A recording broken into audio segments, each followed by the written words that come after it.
Okay. Okay, everybody, let's get started. Welcome back. Today is the 21st day of February, and in the 10th year of the study of Pireki Avot, and we've made it all the way to the middle of chapter 3. Actually, we're closing in on the end of chapter 3, but anyhow, we're going to pick it up with a very short but very monumental Mishnah. And want to remind everybody who has the timeline of Jewish history where the era that we're talking about, because the historical analysis, as you know, is something that's pretty important to me. Seeing everything in its proper historical milieu is very, very important, and will be very, very important as we continue our studies.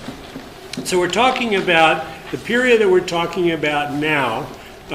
In the green line, it says the Roman Empire, and we are to the right of the number 1. And at the top of that, you can see that the population at that point in the Roman Empire was huge, and there was the Jewish population was huge. The world population was quite large, and the cataclysm that was the temple and the destruction brought those numbers way down, and as you can see, the Jewish population almost cut in half. So this is a pretty cataclysmic time for Judaism, and a pretty definitive time in plotting Judaism's future. You know, every generation of Jews thinks that they're 2 or 3 from the last. We are the ever-dying people. So, yeah, and one of the great business models of Judaism is to make it very clear that you're the last generation of serious Jews, and your grandchildren will probably stray from Judaism. If that trope sounds familiar, it's because we've been saying it since Moses. And it's just endemic to who we are. But that sense of the survival of the people depends on us is what has kept us growing, and it was extremely important, particularly in the period that Rabbi Akiva lived, who is the sage that we're focusing in on these past couple of Mishnayot. But as you can see, the Jewish population really, after 70, really was cut in half. And in terms of the impact that it had, it was tantamount to the only thing that's on parallel with it is the Holocaust. What do you attribute to it? What was it attributed to the decline? This decline in 70 was the destruction of the temple and the loss of a central two factors. One economic and political, and the other spiritual. The spiritual side of it was that the nexus between heaven and earth was destroyed for the Jewish people without a system to cope with it. So that, for instance, if the entire organization is strong, take any organization, and the president or the head of the organization leaves suddenly, a strong organization is going to continue to function, because they have lots of other people doing lots of other stuff. When the temple was destroyed, since the power was mostly with the Kohanim and the Sadducees, the Pharisees were just getting their land legs and weren't empowered to be able to do that. The other thing that was also cataclysmic for the Jewish population, first of all, there was mass slaughter. That never helps.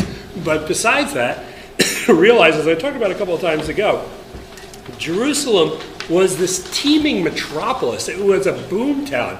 It would make New York of its day, just with cranes and workers and economy and just all of that. And all of a sudden, with Jerusalem being laid waste, all of that disappeared. How would America thrive without its, if we have a few big cities, but if we,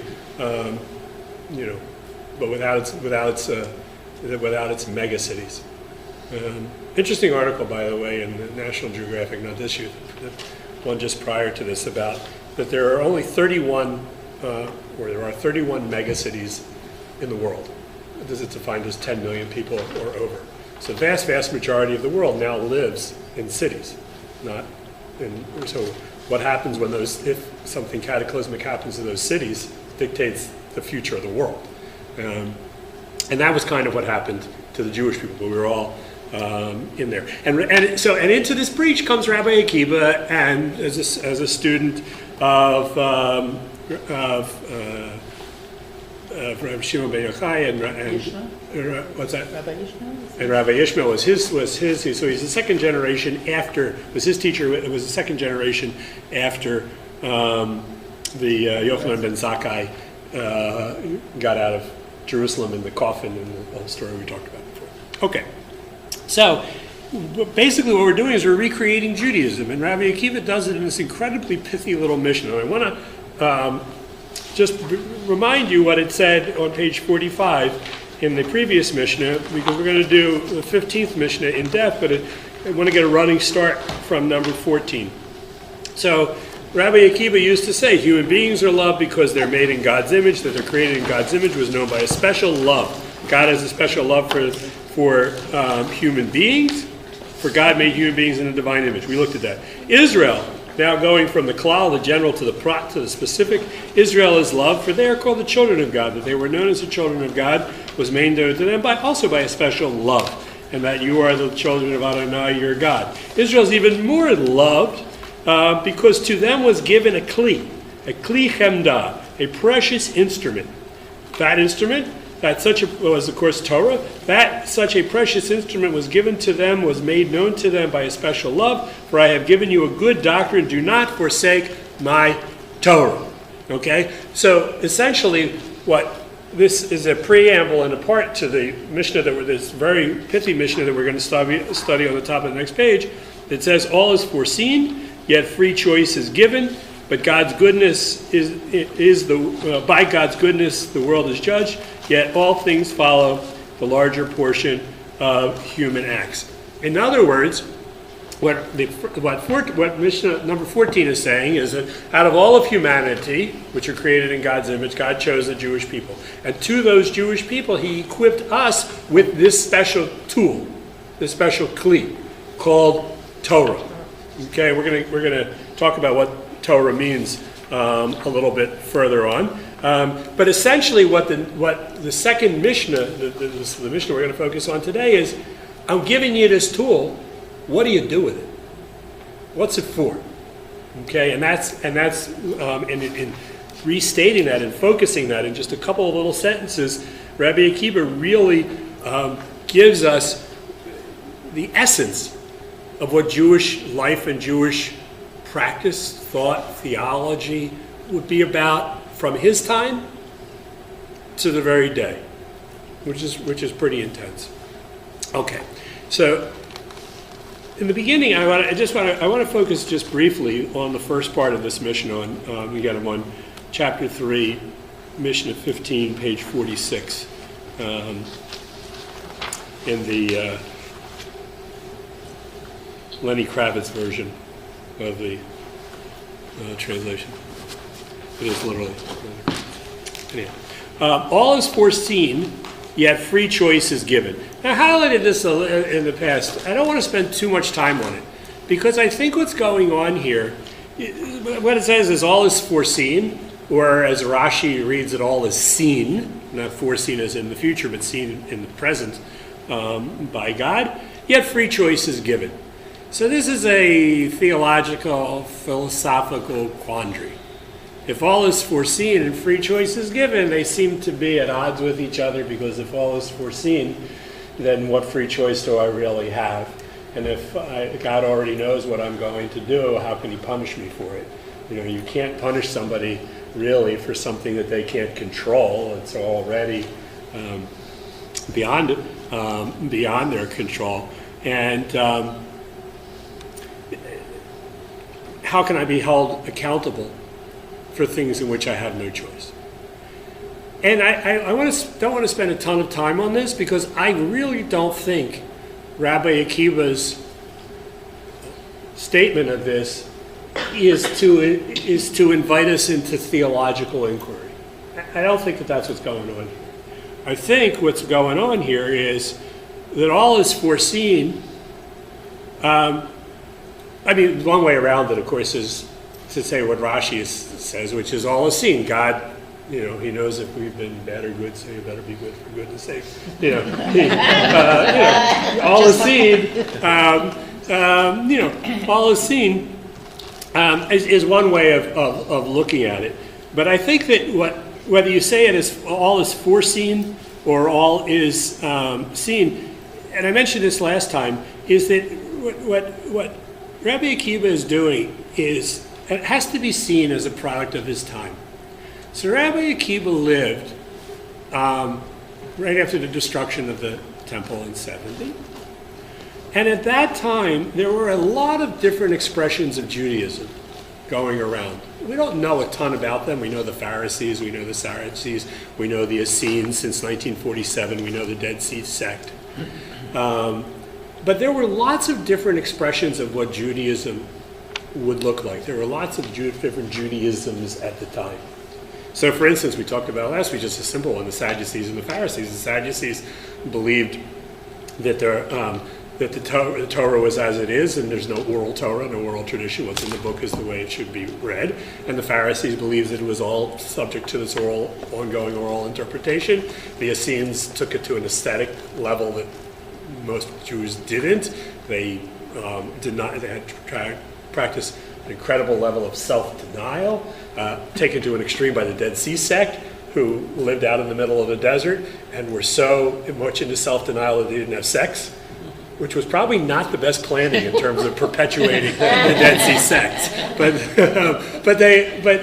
that's just scratching the surface. Philo, who we're going to return to, was a famous Jewish scholar who lived in Alexandria, died in about the year 50, talks about dozens and dozens of different ways of practicing Judaism in his own community in Alexandria. We think, we have conservative Reform and Orthodox and Reconstructionist and secular and religion, and so why can't there be only one Jew? Never was this one uniform Judaism. And in the heyday, when Judaism's population was at its largest, that's when we had the largest and widest expression of Judaism. It was not monolithic at the time when it was 4.4 million people in the ancient world, which is a big, big number for back then.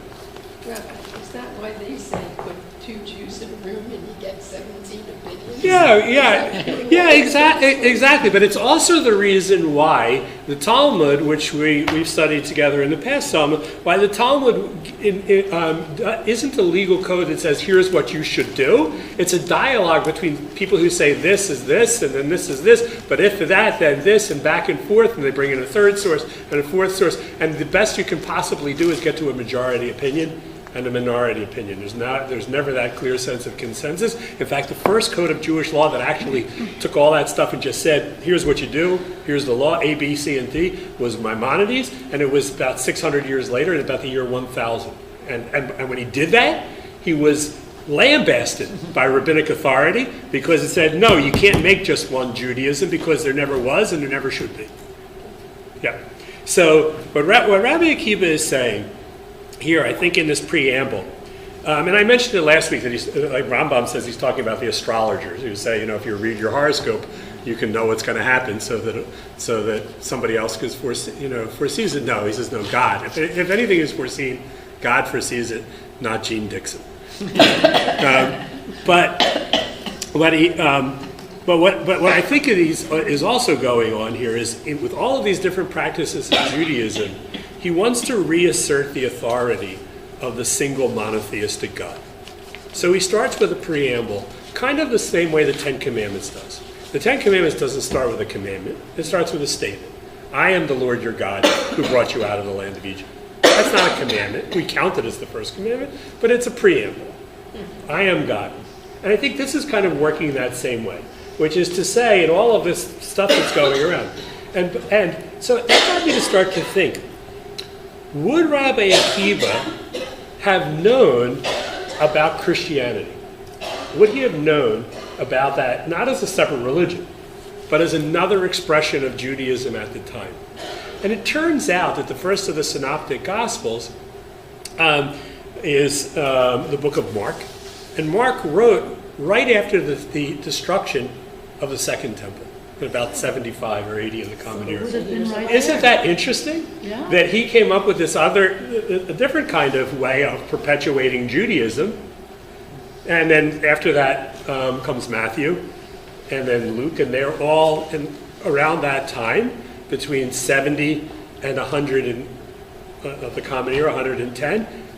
And they, by the way, talk about Messiah, Jesus is the Messiah. And then lo and behold, in 135, Rabbi Akiva dies because he thought that Bar Kokhba was the Messiah. Right. He also has that messianic will and tendency that's got to be. So I don't know. We have no way of knowing what Rabbi Akiva knew, where his influences were and how the influences. But the thought of the world at that time was pretty clearly reshaping Judaism, and it's not unreasonable to assume if Israel was sort of a center of business and commerce and learning, and literally physically on the crossroads of the world, between Asia and Europe and Africa, that a lot of these ideas would be passing through, He got a text. What's that? He got a text. Yeah, he got a text, or he just had a very varied Facebook feed. Yeah. That was just there was very much. Plus with the mark coming in. Right, and out. exactly.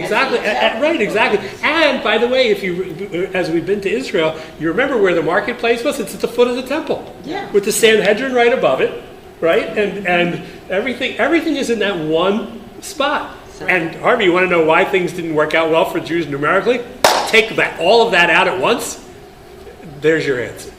All of that, all at once. And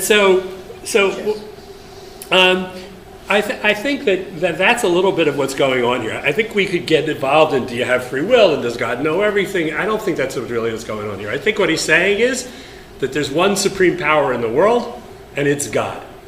And there is no other. And at that same time, there was also another religion that was just beginning to sort of coalesce around some central ideas that anointed someone else as a human being of being that God, or that God emissary or whatever. And Rabbi Akiva wants to sort of distance, put some boundaries around this. Rabbi. Yeah. Also that, whenever, here the temple was destroyed, so whenever one thing lessens, it leaves a void. Right. Which is a very right time for other ideas to come forward. Absolutely. That's perfectly said. That's exactly what's happening here. And you can see how different expressions of Judaism would go in different ways. Rabbi Akiva was an inheritor of the Pharisaic tradition. You'll remember that was with Hillel and Shammai, not Rabbi and Hillel or Rabbi Shammai, because it was prior to the destruction of the temple, so there really wasn't any rabbis. Rabbis come as this new way of dealing with this breach, of this void, as you just said, Robin. So, and he steps up in leadership. And as I mentioned, by the way, last week, one of the great reasons for him, he is a person who obviously had tremendous intellectual abilities, but didn't come to this until late in life, kind of like Moses himself. He was a shepherd and he was illiterate. He learned how to read Hebrew from his kids in the Hebrew school. He went to junior congregation, and and that's how he learned to be this to be the great Rabbi Akiva. So the Mishnah continues, Hakol tzafui v'arshut netuna, which is all is foreseen yet free choice is given. Uvetuv ha'olam, or by, betuv, goodness from the word tov, ha'olam, the world, nadon, like din, is judged, v'hakol lefi rov ma'aseh, and all things follow the larger portion. By God's goodness, the world is judged. Now I want to point out to you look at the translation. The translation has the word God's in brackets, which means it's not part of the text. It's not in the English is not reflected in the Hebrew. What it says in Hebrew is Uvetov ha'olam nadon, which means with goodness the world is judged. Or it doesn't even say imtuv, and with bituv the world is judged. So what does that mean? The world is judged with goodness. I have a bunch of different theories about this. Anybody? Our actions determine what the world is going to be like. So it's by our goodness the world is judged, which is not what the translator is putting by putting in the brackets. It's saying by God's goodness the world is judged. Right. You're reading it the other way, which is it's by our. Because the next part says Lefirov Hamaseh. Right, I think so too. Because our actions really count. How else can we read this? Anybody? God judges us with goodness. Right, right. Like we say on the high holidays, God has two chairs he can sit on. One is Din and one is Rachamim. Din is strict judgment. Rachamim is mercy. And and God, when you're judging me, I hope you're in a good mood and in a comfortable chair. Right. That's kind of basically what we're saying. And can I get you something to drink? And please put your feet up. So, right. How about use the goodness within you when you're doing your actions? Okay. Look for your goodness. By your goodness, the world, right. The goodness in you can become manifest, which will then be judged in your favor. Goodness by goodness, the world is judged. The word tov, is reflects. By the way, what standard is God going to use for judgment? One has to assume ostensibly the Torah, which is why the Torah was given to us before. So, and also bear in mind. Connecting the previous Mishnah, Rabbi Akiva is saying, God gave us the Torah. So you could say, yay!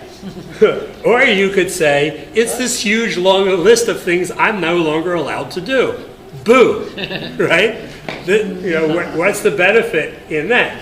And lo and behold, at that time after the temple was destroyed, a whole other religious tradition arises, which just has all that stuff you're told you can't do, all that ritual stuff. God didn't really mean it. It no longer applies. The temple's been destroyed.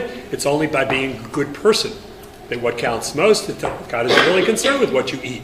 God isn't really concerned with your behavior, married couples' behavior. And God isn't concerned with all of these particular ritual laws of Shabbat and restriction, and they took it that way. Right. Rabbi Akiva is saying, I think in part, that this was given in goodness. It's given in goodness because you have to wrap your mind around the idea that a loving God sets rules and gives guidance and makes restrictions. And that's not always easy. Just ask your kids, right? But most of the time, when we think of people telling us what we can't do, we resent it. And so what he's saying is that by goodness, at one level of reading this, is that by goodness, God gave us the Torah as an act of love. And remember the mantra from the previous Mishnah, God loves the Jewish people, God loves humanity, God loves us so much he gave us the Torah. And so God gave us so much that he's going to judge us by this standard of good. But as I was preparing for this Mishnah, I was struck by the word tov. The tov, in goodness, ha'olam nadon. In goodness, the word tov. Does anybody remember where the word tov comes in Torah? It is a mantra. It is a repeated phrase in Torah that is used over and over and over again. And if you take out your Chumash, exactly. If you take out your Chumash and open up to page 11, verse 31. Every day. Page 11, verse 31. And on Tuesday, double. Page 11, verse 31. So if you look, for instance, on page 9, put one finger on 11 and go back one page to 9 and look on verse number 25. God made the wild beasts and every kind of cattle and all kinds of creeping things on earth. God saw that it was Vayar Elohim ki tov. It was good. And after every successive day, God looks and says, it is tov. When we hear the word tov today, it means something very different to us. If you do a paper for school and the teacher writes good on it, it's not good. Right? It's not good. Exactly. You want excellent. Right. You want excellent. It starts right. on the third day. Right. It says, but if you look now, and you can look again at page 8, verse number 21, but particularly look on page 11, verse at the very end of this first chapter of Genesis. God saw all he had made, and he found it, Asher Asa V'hinei Tov Me'od. It was very good. So, Tov here, I don't think Tov means good as opposed to bad. And what I think Tov means is God saw that it was up to his standards. That's what I think Tov means. That God looked at it and put his stamp of approval on it and said, that's what I'm talking about. So every time the word Tov is used, it's God saying, this is the way it should be. Another way of talking about that is as an ideal. So that got me to thinking about what that phrase Tov means here. It's by God's system of Tov, of goodness, of approval, the world itself is judged as an ideal. And that got me thinking about the idea of the Platonic ideal. Plato, who writes, and he lived somewhere, if you're going to look at your chart, somewhere around 700, 800 before the Common Era, so he lived smack in the middle of, or the beginning parts of the biblical time period. Plato and the Greek philosophy had a tremendous influence on Judaism and antiquity as understood.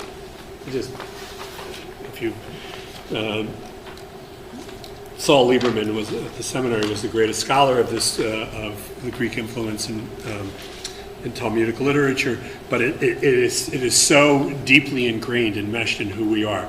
But Plato writes in the Republic of the idea of the good, speaking through the character of Socrates, and he says that the good is the highest form, and that all objects aspire to be good. Now, the reason I point this out to you is that Rabbi Akiva, I think here, is putting in our minds that there is a paradigm of good. That not everything is relative. Not everything is acceptable. Simply because it's human doesn't make it right. Simply because human beings do it doesn't make it good. And so what Rabbi Akiva and Plato are talking about is a standard to which we should aspire. And if you think about what Torah is, in the most abstract form, that's kind of what we think. When somebody says, I want to live a Torah life, what you really mean is you want to live a life that reflects the highest ideals that we believe God expects of us as individuals. And that idea has motivated our civilization, Judaism, from day one. And that's really what it is. If Judaism, as I like to say, if Judaism's not about making you into a mensch, then I don't know what it is. That's really what it ultimately is about. But how do you decide what a mensch is? You have this you have some kind of a construct of a higher ideal. And I happened to see, just last night as I was catching up on my Sunday papers, here's one particular ideal. Now, by the way, I want to mention that Aristotle, later on in his Ethics, debunks Plato and says, no, it's too abstract. You'll never come up with one ideal, so it doesn't really have any implications for human conduct. But I think Plato's right. I think that having an idea of the kind of person we're striving to be is what animates society and continues to help us to grow in soul and spirit. So there was an article that happened to be in one of the Sunday papers about a controversial. A woman wrote an editorial that appeared in the Philadelphia Inquirer. She's a professor of law at the University of Pennsylvania. Her name is Amy Wax. And she wrote an article that got her into a lot of hot water. In fact, I was asked to take a year off now as a result of this article. And in it, she just talks about, she quotes from her own article. She wrote an article about the response to that article. It was in one of the Sunday papers. But she quotes it, and that's why it's in the italics here. And so she just talks about this particular, and this is I think, what we're talking about. We're talking about a tov, an ideal. So where is this from? This is actually from the first page of the review section of the Wall Street Journal this week. So she lambasted that, or No, agreed she with was it? lambasted. But for espousing this particular. Well, Yes. this is one part of it. Yeah, it's a much larger, By her own much larger. colleagues at What's the that? law school. By her own colleagues. Yes, by your own colleagues. Yes. Yeah. It just struck me though as I was reading it, and my mind was wrapped around the Rabbi Akiva and this Platonic ideal. So this is what she's talking about. She's talking about an ideal. And by the way, we could let's remember why I'm drawing this to your attention. I'm not drawing it just to say to your attention to say this is the ideal, but the idea of having an ideal is so important in driving civilization forward. So this is hers in particular that she wrote in that article that she's quoting herself basically here. There's certain ideals she says were ideals up until the 1960s. Getting married before you have children and strive to stay married for their sake. Get the education you need for gainful employment. Work hard and avoid idleness. Go the extra mile for your employer or client. Be a patriot ready to serve the country. Be neighborly, civic-minded, and charitable. Avoid coarse language in public. Be respectful of authority. Eschew substance abuse and crime. Rabbi Akiva could have written this, right? It sounds like Pireki Avot. And what she's putting out there is this ideal. What's that? Like another mission, I think. Yeah, right. It reads like another Mishnah. It does. It absolutely, Robin. So it reads like a Mishnah from Pirkei Avot.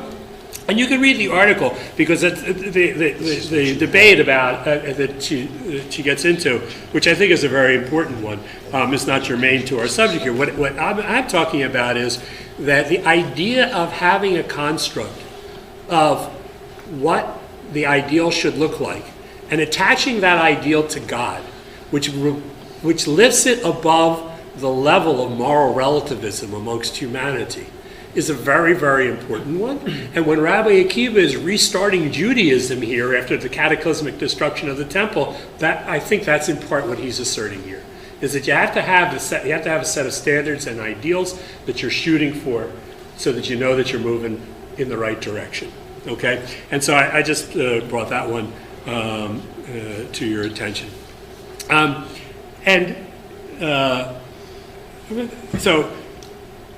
By this standard of good, of God good, the good seal of approval, the godliness, the world is judged.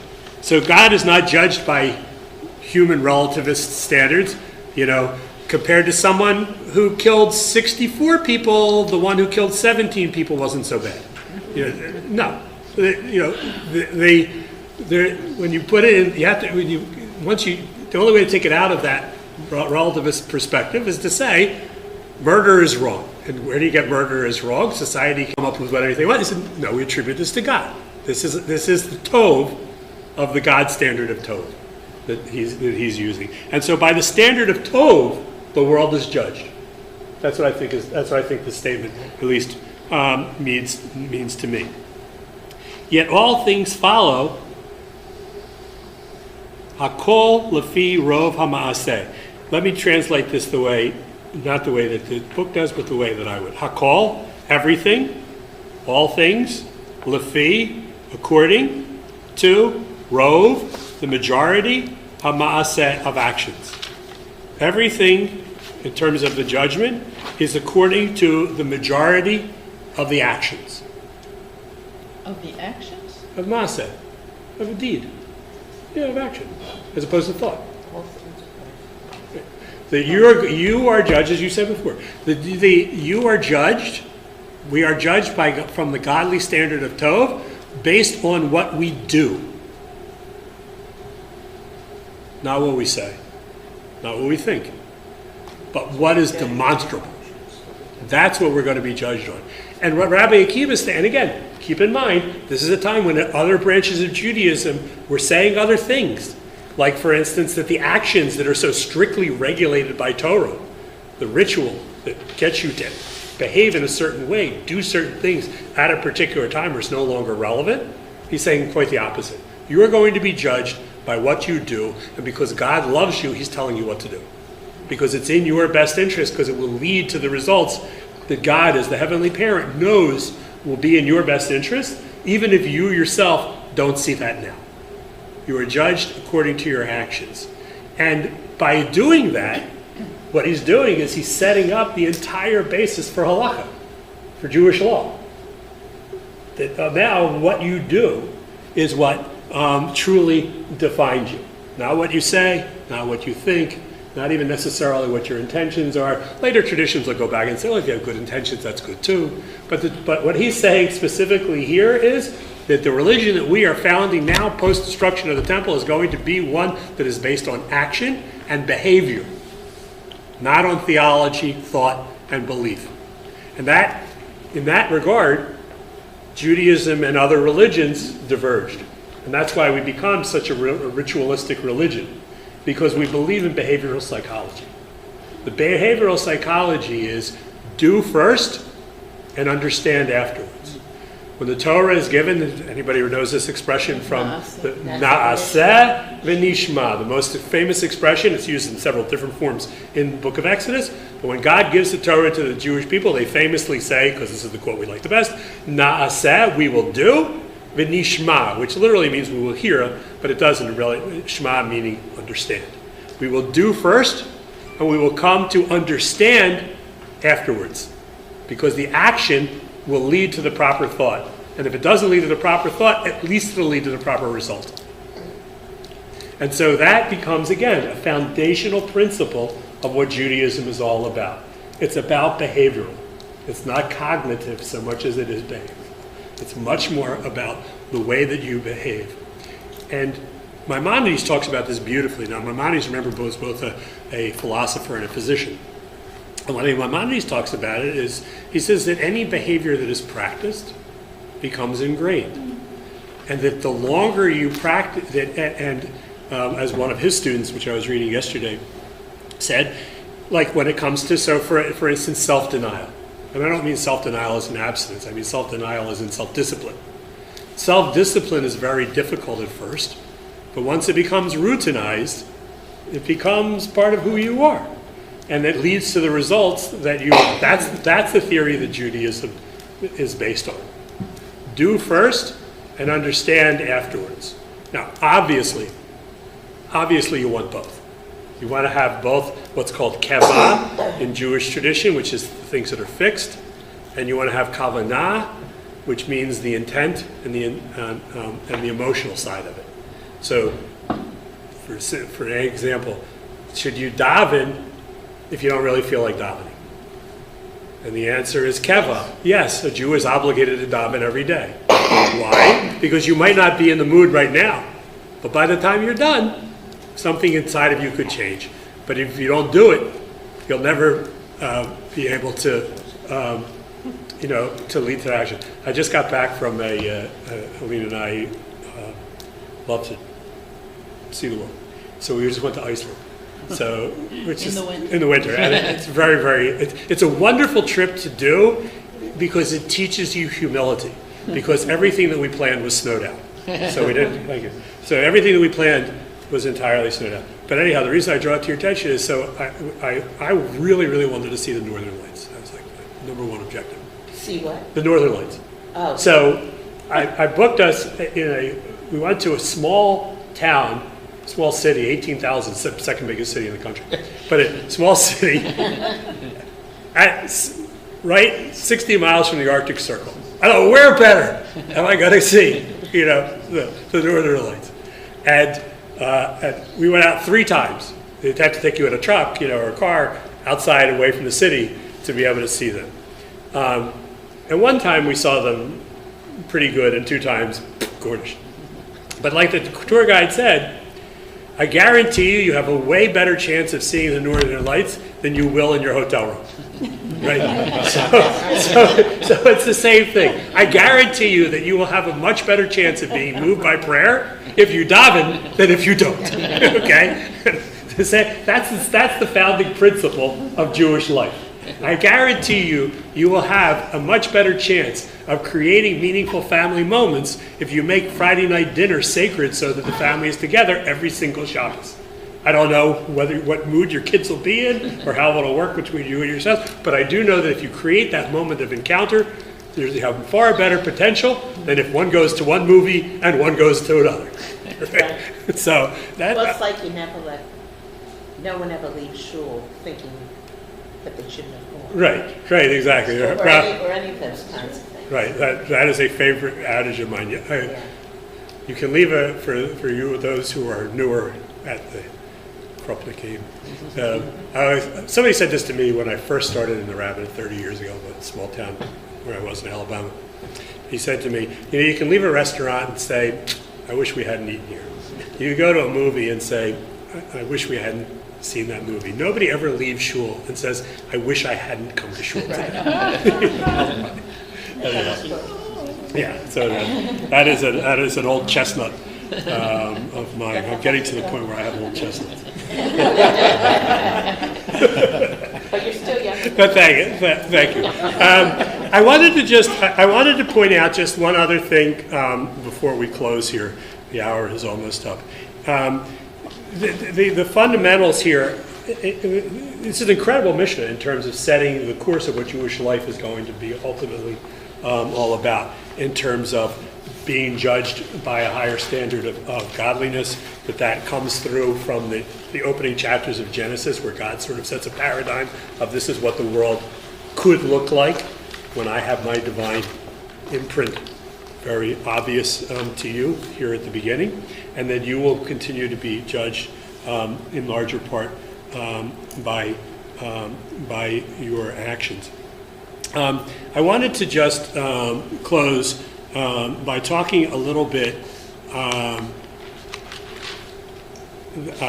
about what we mean here by Torah and by the world. If we're being judged by the goodness by God's goodness in the world, and if that goodness is related to Torah, what does that mean? Because I think it's too facile to say that it simply means there's 613 commandments in the Torah, and the more of them you do, the better. That line of thought is the Sadducees. What? The Sadducees. The Sadducees believed that the written Torah was only the written. Now, of course, they had great political reason to do so because they were the descendants of the Levites and the Kohanim, who had all of this religious and economic power because everybody's bringing all their sacrifices to them, and they were the means of atonement and all of that. But the Sadducees very much believed that only the written Torah was all that there was. So therefore, follow it to the letter of the law, and you are living Tov by that God's standard. The Pharisees, even prior to the destruction of the temple, but then because the history made them the winners, asserted just the opposite. That the Torah serves as the basis for a way of life that in concentric circles gets larger and larger as it's put into practice. In much the same way, like say, for instance, you can't be a lawyer today if all you're using is a Declaration of Independence, or even the Constitution, or even the Constitution with its amendments. There's all of this case law that spins off of that. All of that case law in our tradition, in Jewish tradition, we call the Torah Sheba Al Peh, the oral Torah. That was the Pharisees' idea. That was a crowning achievement of them. It changed the course of Jewish life, and also, at this cataclysmic time, set us up on a path for eternal success, which is to say that Torah doesn't simply mean what's in here, but all the ways that it is put into practice. And that gets back to that ideal, that Tov. That it's an amalgam, a pastiche, a whole recipe for success, for living a life of meaning and purpose and direction. But it has to be teased, culled from the text, and those texts need to be applied to your life and your situations. But they need to be going in the direction of the good, of this goodness. So when we say a person wants to live a life that's guided by Torah, it's a point I made actually in my sermon this past Shabbos, which you'll read on Friday. People who are not necessarily don't keep kosher, but are very involved in voluntarism, are living a Torah-based life.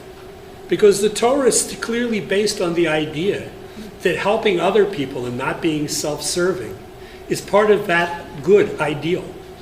And so that one of the challenges is we need to help ourselves and other people to understand that when you're leading a life that is involved, and we have such a tremendously high level of Jewish communal service here, from the smallest little details of flowers to running agencies, all within our congregation. That is an expression of being an observant Jew living a Torah life, because it's in accord with these ideals that are centered on this book, even though it doesn't specifically say this thing that you have done is serving God. But if we can understand that the reason why we're serving God is because we do have this set of higher ideals and values to which we're striving, then we are by definition observant Jews, because our observing Judaism is bringing out, as you said before, Rabbi Sue, the best in us. And it's not about only self-serving. It's not about self-protection, self-promotion.